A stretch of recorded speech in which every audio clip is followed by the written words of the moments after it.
I'm very concerned that our society is much more interested in information than wonder, in noise rather than silence. How do we do that? I mean, in our business, yours and mine, how do we encourage reflection? I trust that this book will do some of that, but oh my, this is a noisy world. So, I've been relentlessly pursuing knowledge for a long time. For probably, I don't even know. I mean, pursuing knowledge is an interesting phrase, right? So, I've been building myself into what I desire myself to be. And this is from a soul's perspective. So what I've learned has been extremely valuable. It's been things that I've not wanted to part with, so to speak. And in reality, I have a depth of security with knowing that actually whatever it is that I have been through, whatever experience I've ever had, it has provided me with the opportunity and the ability to have a supreme amount of security. And so I can say very easily and simply that people need to be freely skeptical and compassionate because you don't know everything. I understand that there's literally no way to actually know everything. So that there's a freedom and there's an accountability with that way of acting, with that way of being, with that way of working with the world.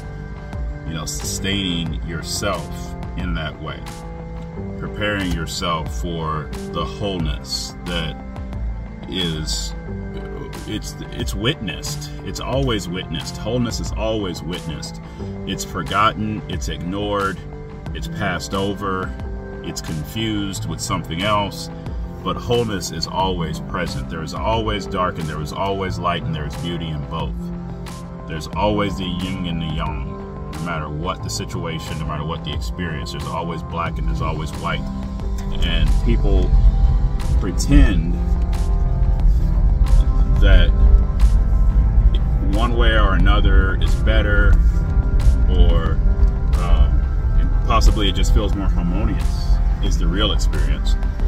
The one is just having a more harmonious experience. And so that provides confusion when you think that what you harmonize with, what you resonate with, is what's right. So you say it's what's right for you. You can say it's what's right for me. If that is something that I harmonize with or something that you harmonize with, okay, that's a different story. The reality is my self-honesty is not aligned with ultimate universal truth, ultimate universal good. My self-honesty. I need to be self-honest because that's how I'm going to receive the most clarity. And that's how I'm going to know who I even am, or what I'm doing, or why I'm doing it. How is it affecting me, or you, or her, or she, or him? And so I need to be honest so that I can learn. You must be honest. Radical self-honesty is aligned with and produces the consciousness of forgiveness. And forgiveness is very important to me, and it's very important on this planet. And so man's consciousness must be allowed to expand. You must allow yourself to see more than what you presently see now, or what you think is actually right or wrong. You have the opportunity constantly to open that space, to have more space. And so I've been experiencing space lately, Like I'll just be sitting around, or I'll be talking, or sleeping, whatever I'm doing, and I have this experience of distance. And it's not that there's distance, it's that there's wholeness. So it's me releasing my ego attachment to being right, or the only one, or any kind of feeling that I understand something that somebody else doesn't understand, and thereby creating a kind of competition.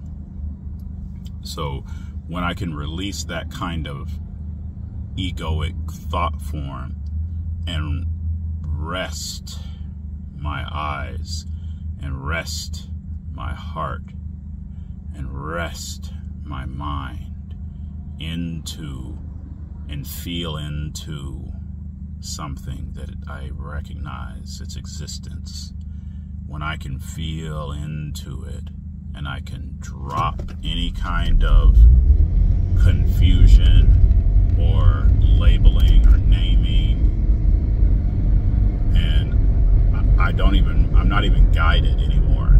Like there's nothing that is leading me when there is this existence of space.